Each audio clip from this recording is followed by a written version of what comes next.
নদী আৰু নাৰী জাগ্ৰত শক্তি অসমৰ কেন্দ্ৰীয় অভিৱৰ্তন যোৱা ৮ ছেপ্টেম্বৰত অনুষ্ঠিত হৈ গ'ল। এয়া আমাৰ যিসকল সদস্য সেই সদস্যৰ মাজৰ এগৰাকী সদস্যাই সোৱাদ নামৰ এই আচাৰবিধ তৈয়াৰ কৰে। অত্যন্ত সোৱাদ আছে। মই আমাৰ সদস্যই কৰিছে বুলি কোৱা নাই, মই এনেকৈ আগতেও দি থাকোঁ। এয়া চাহপাত আৰু এইখন যে মই ডিঙিত লৈ আছোঁ, এই কান্ধত লৈ আছোঁ, এইখন হৈছে আৰনাই বুলি কয়, তেওঁলোকে মৰমত দিছে। আৰু মই আপোনালোকক দেখুৱাম, এইখিনি মোৰ এয়া আমাৰ মৰমত যিখিনি আমাৰ মৰম দিছিলে গামোচা হাতে বোৱা। এয়া নদী আৰু নাৰী জাগ্ৰত শক্তি অসমৰ কেন্দ্ৰীয় অভিৱৰ্তনত উঠা সামগ্ৰী।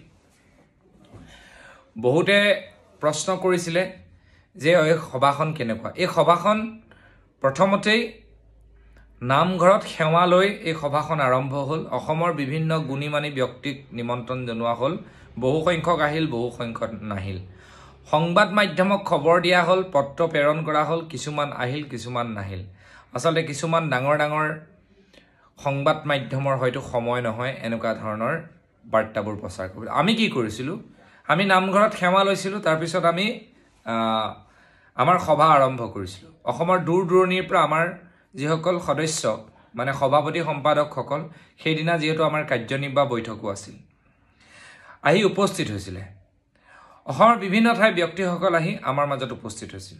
আমি তাতে এটা আচাৰ মুকলি কৰিছিলোঁ। আমাৰ শিপিনীসকলে যি গামোচা, সেয়া আমাৰ গোটেই সভাত ব্যৱহাৰ হোৱা গামোচাবোৰ অসমীয়া শিপিনীৰ হাতেৰে বোৱা গামোচাৰে আমি গোটেই সভাখন অনুষ্ঠিত কৰিছোঁ। বিভিন্ন ঠাইৰ বিভিন্ন ব্যক্তিসকলে মোলৈ উপহাৰ হিচাপে আগবঢ়োৱা এই ধুনীয়া ধুনীয়া গামোচাবোৰ, এইবোৰ আমাৰ অসমীয়া শিপিনীয়ে বোৱা গামোচা। এইবোৰ আপোনালোকে ব্যৱহাৰ কৰিব পাৰে। এয়া আমাৰ অসমীয়া শিপিনীয়ে বোৱা গামোচা। এয়া আমাৰ অসমীয়া শিপিনীয়ে বোৱা গামোচা। আমাৰ সভাত চাহ পানীৰ ব্যৱস্থা আছিল। আমাৰ ঘৰুৱা চাহপাত, এয়া চাহপাত আমাৰ লৈ আহিছিল আমাৰ সদস্যসকলে। আৰু আমাৰ তাতে পিঠা পনাৰে চাহ খোৱাৰ ব্যৱস্থা আছিল। অসমৰ বিভিন্ন ঠাই, আপোনালোকক মই ভিডিঅ'টোৰ মাজে মাজে এইবোৰ যে দেখুৱাই গৈছোঁ আপোনালোকে চাওক। অসমৰ বিভিন্ন ঠাইৰ ব্যক্তিসকলে আহি নিজৰ মনৰ ভাৱ প্ৰকাশ কৰিছিল। অসমৰ কেন্দ্ৰীয় যি অভিৱৰ্তন, সেই অভিৱৰ্তন হৈ গ'ল। অসমৰ কেইগৰাকীমান বিশিষ্ট ব্যক্তিৰ সমাহাৰত আমাৰ এই সভাখন অনুষ্ঠিত হৈছিল। আমি 2টা বজালৈকে আমাৰ কাৰ্যনিৰ্বাহ বৈঠক চলিছিল, তাৰপিছত আমাৰ সমল ব্যক্তিসকলৰ দ্বাৰা আয়োজিত বৈঠক। কুমাৰপাৰা নামঘৰত সনাতন বাপৰ যি প্ৰাংগণ আছে, তাতে আমাৰ এই সভাখন হৈছে। নদী আৰু নাৰীৰ জাগ্ৰত শক্তি অসম এনেকুৱা এটা শক্তি, এনেকুৱা এটা সংগঠন, যি সংগঠনে 3 মাহৰ ভিতৰত অভিৱৰ্তন পাতিছে। 3 মাহৰ ভিতৰত গোৱালপাৰা ধুবুৰীকে ধৰি 2-3খন জিলা বাদ দি বাকী গোটেই জিলা গঠন কৰিবলৈ সক্ষম হৈছে। আমাৰ সদস্যসকলে যিমান পাৰে মানুহক সহায় কৰিব। আমাৰ সদস্যসকলে আইন হাতত তুলি নলয়। কিছুমান ক্ষেত্ৰত এনেকুৱা দেখিছোঁ, প্ৰথম মাতে পত্নী আৰু হাজবেণ্ডৰ কাজিয়া। আমি সেইবোৰত বৰ বিশেষ সোমাবলৈ নাযাওঁ। আমাৰ এটা নিৰ্দিষ্ট নিয়ম আছে। আমি কৈছোঁ যে যিবোৰ কামে কৰ্মকাণ্ডই সমাজত বেয়া প্ৰভাৱ সৃষ্টি কৰিব পাৰে, তেনেকুৱা ধৰণৰ কাম কাজত আমি মাত মাতিম। যেনে ধৰক বাচ্চা থাকোঁতে আৰু এগৰাকী লৈ আহে, মই বাৰে বাৰে কৈ আছোঁ, সেই তেনেকুৱা ধৰণৰ কথাৰ ওপৰত আলোচনা কৰা। আমাৰ লগত বিভিন্নজন ব্যক্তি উপস্থিত থাকিল, আমি তেখেতসকলক ধন্যবাদ জনাইছোঁ। আমাৰ এই সভাখন এনেধৰণেই হৈছিল। বিভিন্ন ধৰণৰ গীত মাতেৰে আদি কৰি আমি খুব কষ্টৰে সভাখন পাতিছিলোঁ। আমি যি হাৰিয়ানা ভৱন আছিল, তাতে আমাৰ সদস্যসকল আহি আছিলে। আমাৰ গুৱাহাটী ৰেলৱে ষ্টেচনৰ পৰা খানাপাৰালৈ আমাৰ যি ট্ৰান্সপৰ্টৰ ব্যৱস্থা আছে, আমি ট্ৰান্সপৰ্টৰ ব্যৱস্থা কৰিছিলোঁ। গতিকে অতি গৌৰৱে জনাওঁ যে আমাৰ সভাখন খুব ধুনীয়াকৈ হৈ গ'ল। আৰু এটা কথা জনাওঁ, আমাৰ সংগঠনৰ নাম লৈ যাতে কোনেও এনেকুৱা নকৰে। আৰু শুনিবলৈ পাইছোঁ বহুত এনেকুৱা সংগঠন জন্ম হৈছে আমাকে দেখি। কোনে কি কৰে কৰি থাকক। মই মোৰ সদস্যসকলক কৈছোঁ, আপোনালোকে আপোনাৰ কাম আপোনালোকৰ নিজৰ কাম কৰিব। কোনে কি কৰিছে, কোনে বদনামী কৰিছে, কোনে বদনাম দিব বিচাৰিছে, অসমৰ ৰাইজে এইবিলাক বস্তু চাই থাকিব। যিসকলে বুজি পায় মই যি ধৰণে কাম কৰি আছোঁ, তেওঁলোক সদায় আমাৰ লগত থাকিব।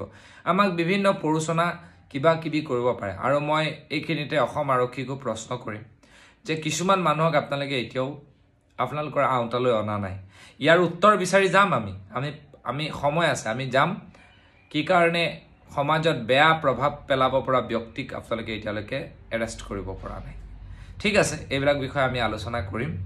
বাৰে বাৰে কোৱাৰ পাছতো আপোনালোকে নোৱাৰে আপোনালোকৰ এইখিনি ব্যৰ্থতা আৰু এনেকুৱা হৈছে ক্ৰাইম কৰা মানুহবিলাক কিছুমান আছে যে ক্ৰাইম কৰিলেও নিজকে মানে মানি নলয় আৰু বহু মানুহে সহায় সহযোগিতা কৰি দিয়ে মানে আৰক্ষী বিভাগৰ ফালৰ পৰা কি কাৰণে তাৰ উদাহৰণ তাৰ কিবা লাগিলে মই দিব পাৰোঁ মই মাননীয় ডিজিপি সিং ডাঙৰীয়াকো কম যে কিছুমান বস্তু আপোনালোকে অলপ সক্ৰিয়তাৰে কৰক বহুত ভাল কাম কৰিছে তাৰ মাজত কিছুমান থাকি গৈছে থাকি যোৱা কামবিলাক কৰিব লাগে আমি আপোনালোকক বিনম্ৰতাৰে কম গতিকে আমাৰ এনেকুৱা ধৰণৰ সভা হৈছিল আপোনালোকক দেখুৱালোঁ আচাৰ মুকলি হ'ল সেইখন সভাত সেইবোৰ প্ৰচাৰ নহ'ল যদি সেইখন সভাৰ পৰা কোনোবা এগৰাকী নাৰী নাইকিয়া হ'লহেঁতেন তেতিয়াহ'লে বিগ ব্ৰেকিং নিউজ হ'লহেঁতেন নহয়নে বাৰু আৰু যি নহওক নদী আৰু নাৰীৰ জাগ্ৰত শক্তি অসমে প্ৰাণ পালে এতিয়া আমি 10 দিন আমি জিৰণি লৈছোঁ কাৰণ 3 মাহৰ ভিতৰত অতি ক্ষিপ্ৰতাৰে আমাৰ এই সংগঠনৰ জিলা সমিতিসমূহ গঠন হৈছিলে গতিকে আমি পৰৱৰ্তী সময়ত আমাৰ যি কাৰ্যপন্থা সেই কাৰ্যপন্থা হাতত ল'ম সকলোৰে আশীৰ্বাদৰ বাবে মৰমৰ বাবে এই সভাখন খুব সুন্দৰভাৱে হৈ গ'ল ধন্যবাদ জয় অসম